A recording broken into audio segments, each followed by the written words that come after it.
Hey guys, welcome back. It's Steven with Down the River Forge, and today we're in New Orleans, Louisiana at the Memorial Hall, Louisiana Civil War Museum.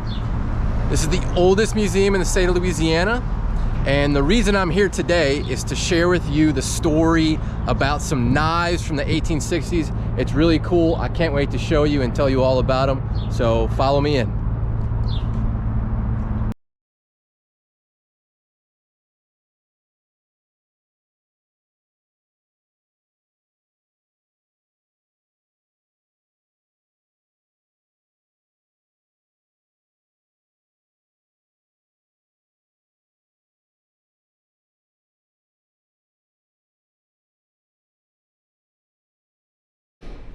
All right, guys, so check this out.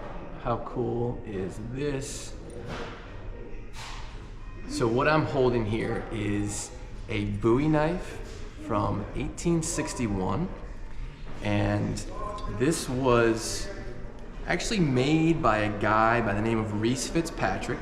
Reese Fitzpatrick was a gunsmith and a knife maker who actually spent a little time in Baton Rouge and made Bowie knives with Daniel Searles, who I did a prior video on, so go check that one out to learn about Daniel Searles. So it was sold by a guy by the name of T.A. Potts. T.A. Potts was a military surplus guy. He had a surplus store here in the city. So Reese Fitzpatrick would make the knives, and then T.A. Potts would probably buy them wholesale and then sell them at his shop here in New Orleans. But what's really cool is, and this thing is massive, I found some old newspaper articles that actually describe Reese Fitzpatrick making the first bayonet Bowie knife, and that's what I'm holding here. So you can see the rings on here. These were actually designed to go on the end of a pike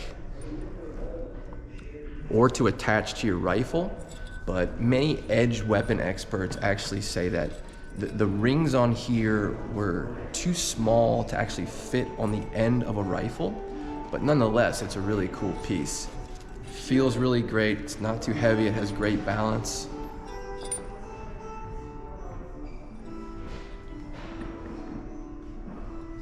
Cool. So we have some more to share with you. We're actually gonna head down in the vault, and I'm gonna show you some really cool knives.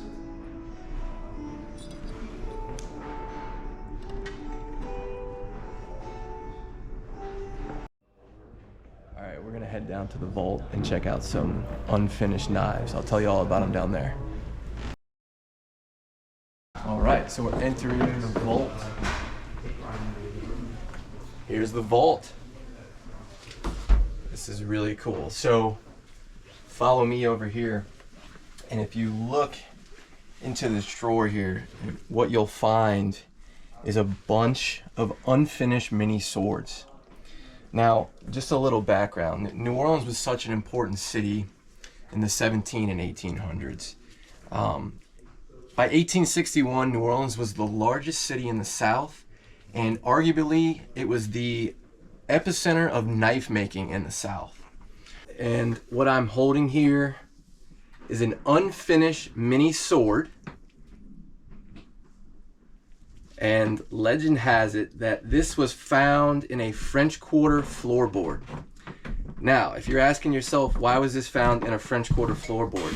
So in April of 1862, when the Union troops were coming up the Mississippi River, all of the cutlers, knife makers, and edge weapon manufacturers in the city got word of this.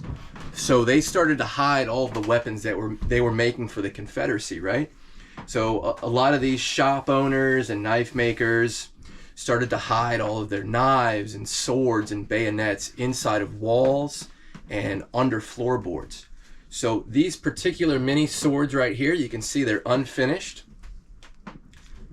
were actually donated by a local militia to the museum, and there are 26 of these in the drawer here.